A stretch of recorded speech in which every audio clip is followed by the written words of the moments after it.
welcome back to our page. Welcome back. And so tonight I have a special guest. So we are going to bring to the stage our next iconic speaker, Miss Chasity. And she is the owner of Pink Noire out in Memphis. And so we're just going to bring her up and we're going to talk about her amazing store. Welcome. Thank you. So excited to be here with you. Yes, I am just like, first of all, I'm out of breath. Girl, you're doing a lot. Because I'm like, I need to get everybody that's anybody on this virtual stage to talk about their journey. And Child Chasity is just on it. So, first of all, just tell the people who you are. Okay, so I'm Chasity Monroe. I am the founder and CEO of Pink Noire Beauty Supply and Cosmetics, and we are Memphis's only Black woman-owned beauty supply company in the city of Memphis. That is so insane to Yes, think about being the only. in What is a that? Like, what does that mean to you? Black city is Yeah, that's crazy. yes. That is crazy. So I feel like our stories are very similar to how we got into beauty supply. We were like a corporate girly Yep. and you were in a different city. So like take us back to where you were in life when Yeah. it was like, oh, I want to do beauty supply from like being in like the corporate world. Oh my God. So I actually, my first job was with Procter and Gamble when I graduated from college. So I went to FAMU, shout out to the Rattlers, went to FAMU, Yes. graduated, and then immediately went to P&G. So that was like, as a marketing girl, that was like a big dream, right? Okay. So I was a market research manager. I worked on many brand teams and I ended up, so if you don't know what P&G is, like Tide, Febreze, Cascade, Mm-hmm. CoverGirl, all of those were like brands. And I worked on a lot of those brands. Now I ended up going into beauty, worked on Clairol, and in our market research, we would do what we call like ethnic research. So I also had an ethnic brand at the time. It was Jasmine, right? So I remember speaking to a lot of Black consumers just about the market, and they would always talk about Black women would talk about the beauty supply experience and, how it's so transactional, how they wish they could learn more, and all of these things. And, it was just a lot of just like, you're seeing the money being spent, but just this disdain for the experience. And so obviously as a Black woman, I knew that, right? Yeah. But hearing it over and over and over, it's like, dang, what am I going to do about that? So fast forward, that was that. Went through life, actually ended up moving to New York. So from Cincinnati to New Yes. York, went to Columbia for grad school. I took an entrepreneurship class, and I remember the professor saying, what, where do you see an unmet need in your community? And Right. instantly it popped back up again. Like that was the first thing that popped up. Did a business plan. Again, I'm in New York, right? So even though, the queen has done a beauty supply store in New York, I was like, where am I going to get the space, the money? It's like, it wasn't a reality for me at the time. And then fast forward again, the pandemic arrived. I was still living in New York, but I had just bought a property in Memphis. And so I was like, oh, we'll just hang out in Memphis for these 2 weeks of COVID. Ended up actually, the pandemic lasted a long time. So I Yes. was like trying to get ready for my Zoom calls and all of that because that was the new world. Yeah. But I'm like going to the beauty supply. I don't know the area that I'm in now, right? Because I'm back in Memphis. I hadn't lived in Memphis since I was like, a teenager. So I'm like, all right, GPS, show me where the closest beauty supply is. I need to get my hair together. And Yeah. then take me to the worst beauty supply you could ever think of. Like it's raining outside, it's raining inside, rain is hitting the product. I'm trying to get help because I'm a salon girl.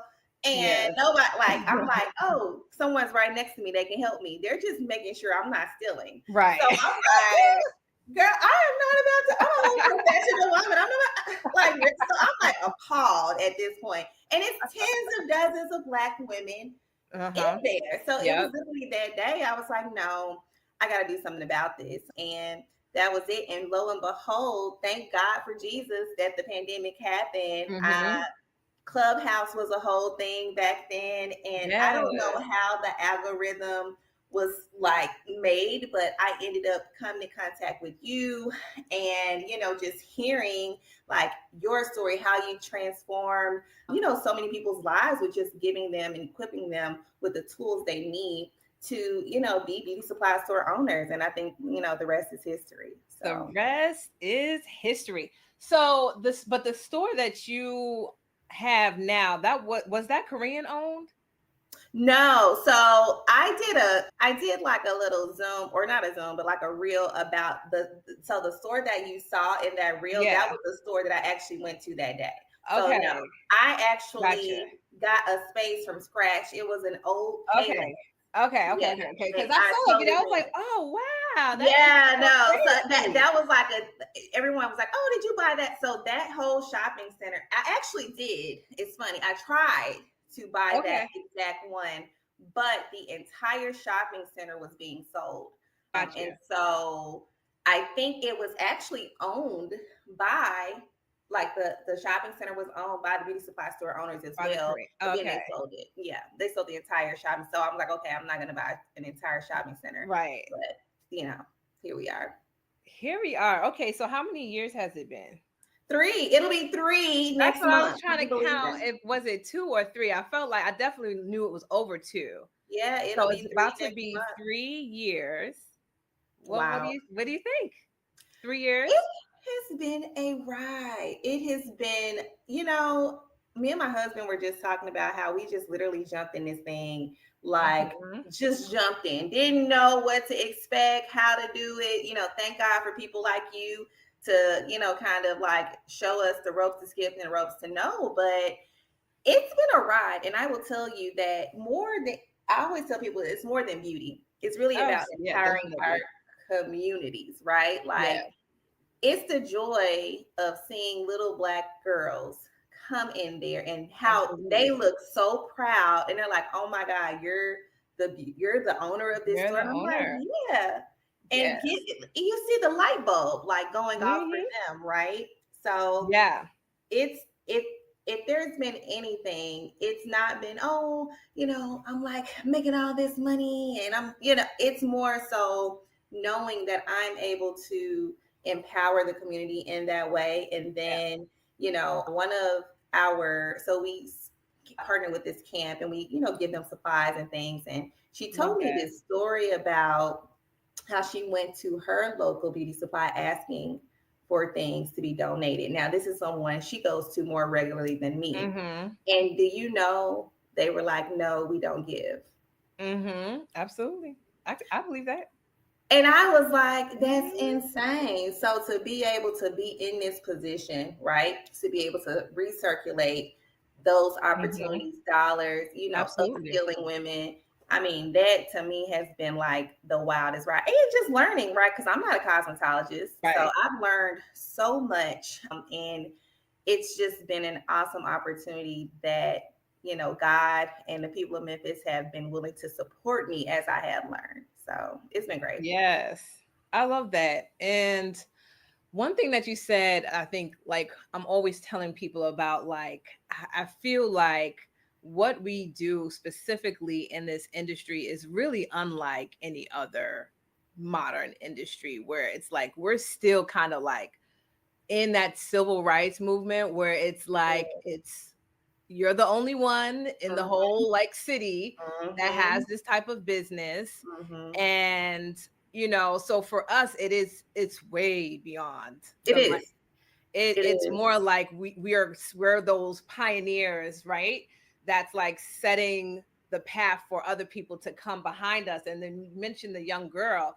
I remember my grand opening day, and it's like your whole family is there and they're so proud, but then like you realize the community comes out and they're just like in awe. They're just Yeah. like, I remember my grand opening, it was like this, the 24-year-old, the young girl. First of all, Right. I still look 24, let's be clear, but like Okay, I was just period.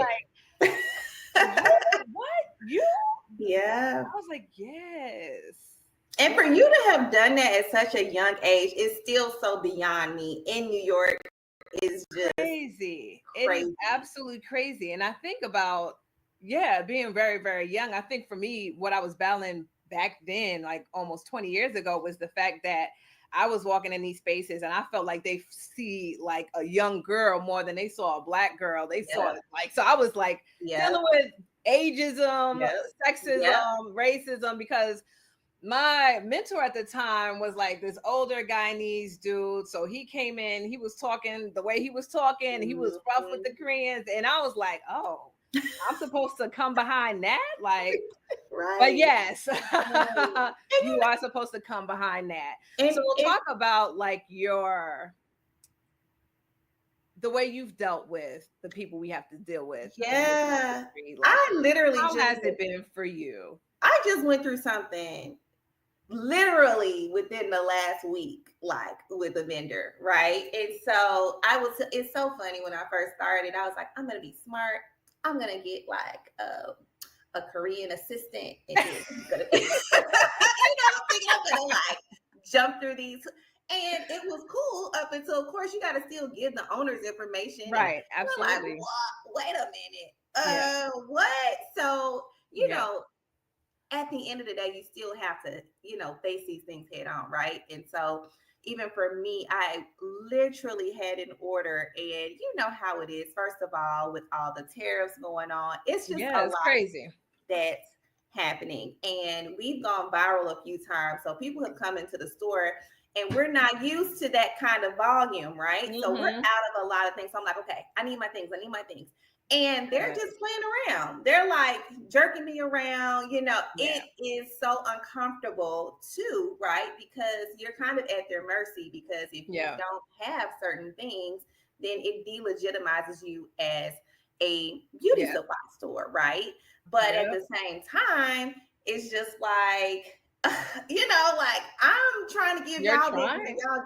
y'all playing around. Like, I need this stuff. And then the people, when they come, right, they're gonna look at me like I'm crazy if I don't have anything on my Yes. shelves, right? So Yes. I am It's thankful tough. and grateful for the boycotts that are happening, because I do think it's a time where people are going Mm-hmm. back to black businesses. But I hope people are also understanding that this is new volume. So we're Yep. not used to that volume, and now we're trying to increase and prepare for this.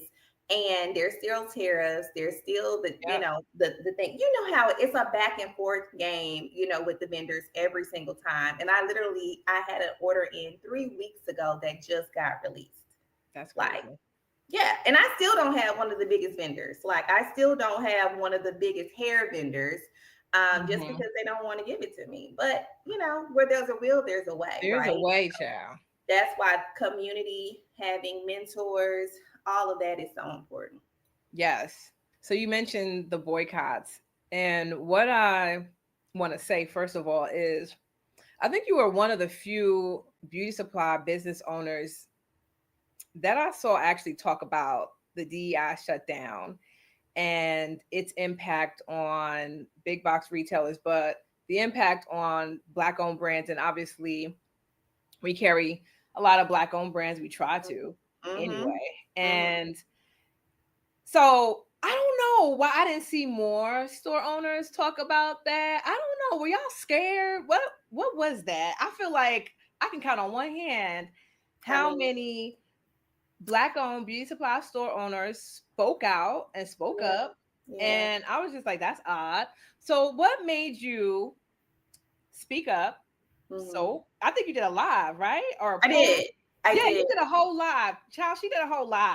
I Some of y'all did. didn't say nothing. She did a whole I live. So did. what made you speak up, speak out in the very bold way that you did? And also talk about what happened after that, because I feel like something really amazing happened after. Yeah. So, it was interesting because it felt like we all wanted to do something, like, right? Mhm. It was like, I can't believe this is happening. Some of our favorite retailers are like really showing us their true selves. But then the brands were like, no, keep shopping there because we're there. And I'm like, Oh Lord. this is it's and these are people I love. These are brands I mean, some of them I even personally know, Yes. right? So I'm just like, it was a very awkward space for me to be in because I actually personally knew some of these people. And of course I love them and I want them to grow. Like that's the name of the Yeah. game. But not at the expense of what's right. You know what I mean? And Absolutely. so I even got called out because I have products on Did Amazon. you?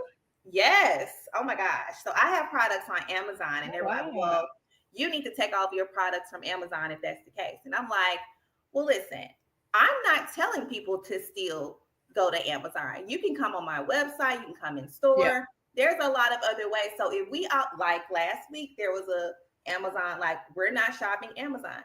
I'm Mm-hmm. not shopping Amazon and I'm not Yeah. going to tell you to do it either. And if we said, okay, we're all not shopping Amazon for a year, that's what we're going to do. And I think there's just going to be casualties. That's what happens. That's what happens in war. Period. And you got to just be okay with that. But for Yeah. you to be like, you still need to line our pockets and just buy our brands, no, that sounds Wild. crazy. How does that work? So I I felt compelled because I do feel like people's heartstrings were being pulled and they were really confused on which way to go. But I'm like, our ancestors didn't do What's all the of this. confusion, y'all? Why are we confused about this? There's no confusion. And honestly, you There know this. were people who literally during the Montgomery bus boycott walked to work for a year, and For y'all years. can't pull your stuff down.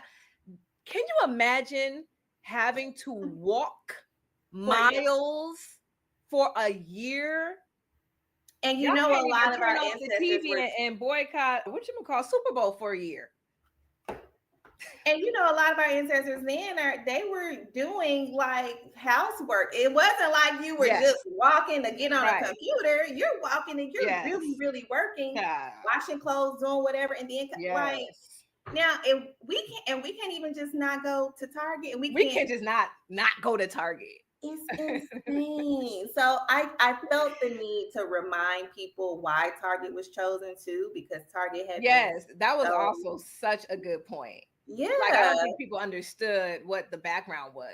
Yeah, So yeah, and explain to the people, real quick, explain to yeah, the people the yeah. background. So I think the reason that retailer was in particular chosen is because like back when I know you guys remember, like there weren't Targets in our neighborhoods. Like Mm-hmm. that just wasn't Yep. the case. And then all of a sudden there were. And so Target was like, hey, a lot of the neighborhoods were like, well, we don't want you to displace our mom and pop shops, like, and they made a deal basically with the community saying, hey, you know, I know it might seem like this, but we are going to do our part. We're going to make sure we Mm-hmm. bring Black brands in. We're going to elevate the communities, all of these types of things, right? So it wasn't just like, oh, they decided to just be kind and generous and benevolent. These were pacts that were made with the communities to basically let the communities come in. And so now they have run their like they're everywhere they need to be, and at the opportunity that they can get out, they've been like, all right, I'm out. And Yeah. let's not even forget George Floyd. They Yeah. made a huge commitment right at that moment as well, and they were supposed to like spend billions of dollars in 2025. And so Mhm. now they've like just retracted that whole thing. So all of these commitments and promises that they made basically were just like to get our dollars, and now they don't have to do it and they're not. So people are like, well, you should be doing this for Walmart and Amazon. True, but Walmart and Amazon were never Yeah. out there like that Yeah. doing what Target did. And so I think that is why Target has been chosen. And I will also say that that's not to say the other retailers won't get in the fold, Right. but the only way to eat an elephant is bit by bit, right? So Mm-hmm. y'all can barely do a 1 week, 30-day Okay. target. So we got to start small. We got to crawl before we walk. Yeah. So. Oh my gosh, it's really crazy to think about, like when I had my store, and it was a much smaller store, but This was when all of our pioneers were coming out with their products, and there was no room on anybody's shelf for their stuff. So I just remember, like, it was just such a good time. And I was just making money. I was just like crazy the amount of money that we made in our 800 square foot store, just because you could not find these products in the Target, Walmart, or whoever. They just wasn't checking for those products. And I tell people all the time, like, if we were just really intentional about just really and truly having the Black dollar circulate in our community, from the manufacturer to the retailer to the consumer, like a full circulation, the same way they do it in other communities, like we would be, there's no stopping us. Yeah. okay. Like, it would be, because I've seen it already. Like, I remember those days. And then when they would send me the letters, like, oh, we're going into Target and we have to cut the margins, and I was like, I'd be reading the paper like, what? What are you talking about? Now the margins are just absolutely ridiculous. They are. I can't do nothing with these little 30% margins. I have employees, I have overhead, and it just doesn't make any sense. Like, everyone wants to be in Target these days, and that is just the big dream. But I just remember a time where it's just like, everybody, you were just on YouTube, like, with your products, like all of the big names, like you knew them personally, you had their cell phone, and the relationships were like really there. And it's like completely different now. It's completely different now. And it's like, it's kind of sad, because it's going to be hard for us to have multiple locations and to grow and scale when you're still like so far behind. You can't even get support from your own people. And they don't care. It feels like, and I get it, we all are, confronted with a lot of different challenges, so I understand that, but it just seems like there would be more done for collaboration, right? And a lot of the times the bigger brands will say, oh, well, if you can like collaborate with some other beauty supply stores, and then y'all all can come up with, and that's great. But and we try to do that, but at the same time, especially for someone like me, right? Like, I'm in Memphis, so I'm the only one in Memphis. So when you think about shipping, it still only can come here, even if I, like pool my money with someone from Mississippi or wherever. So I wish that we could really all like have a summit and come together and just have a come to Jesus, like how we can make this work, because we are all we have.